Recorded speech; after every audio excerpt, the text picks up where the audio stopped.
দর্শক, আজকের আলোচনা শুরুতেই একটা প্রশ্ন। রাশিয়া ও ইউক্রেন যখন রাতভর পাল্টাপাল্টি হামলা চালাচ্ছে, ঠিক এই সময় যুক্তরাষ্ট্র কেন রাশিয়ার সঙ্গে আবুধাবিতে গোপন আলোচনায় বসছে? এই ঘটনাগুলোর পিছনে আসলে কি বার্তা লুকিয়ে আছে? যুদ্ধ কি সত্যি শেষের দিকে যাচ্ছে, নাকি আবারও জটিল কোনো রাজনৈতিক খেলার দিকে এগোচ্ছে পরিস্থিতি? চলুন দেখি দর্শক, বিশ্লেষণ করে আমরা কি জানতে পারি, বা এই কূটনীতিক নড়াচড়ার মাধ্যমে কি বোঝানো হচ্ছে। রাতভর রাশিয়া ও ইউক্রেনের পরস্পরকে লক্ষ্য করে ড্রোন হামলার খবর তো নতুন কিছু নয়, কিন্তু ঠিক একই সময়ে যুক্তরাষ্ট্র রাশিয়ার আবুধাবি বৈঠক, এটা কি কেবল কাকতালীয়, নাকি একটি বড় কূটনৈতিক মোড়ের ইঙ্গিত?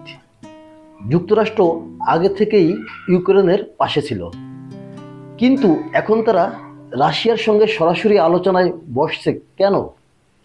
এর মানে কি ওয়াশিংটন যুদ্ধের সমাধান দ্রুত টেনে আনতে চাইছে, নাকি তারা ইউরোপীয় মিত্রদের চাপের মুখে পরিকল্পনাটি পূর্ণ বিবেচনা করছে?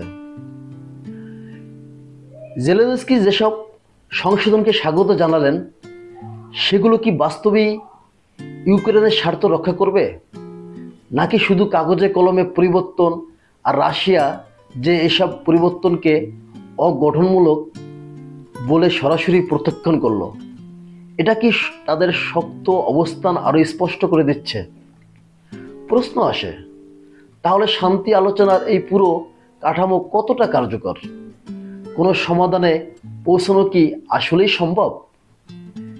এদিকে রাতের হামলা, কিয়েভে ভবনে আগুন, রস্তবে মৃত্যু, এসব কি শান্তি আলোচনার উপর চাপ তৈরি করার কৌশল?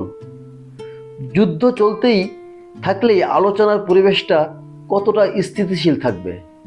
আবার শক্তি প্রদর্শন কি উভয় পক্ষ কি নিজেদের দাবিকে আরও জোরালোভাবে চাপিয়ে দেওয়ার সুযোগ দিচ্ছে?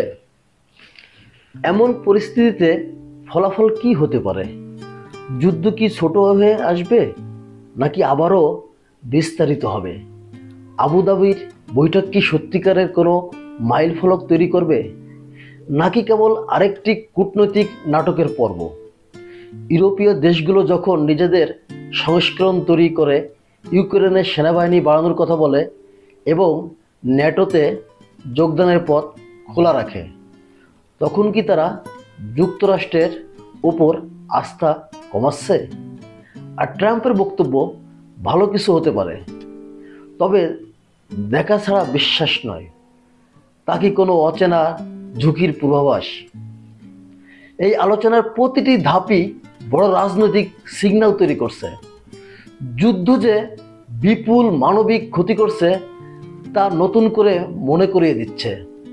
হাজারো মানুষের মৃত্যু, লাখ লাখ মানুষের ঘর ছাড়া হওয়া।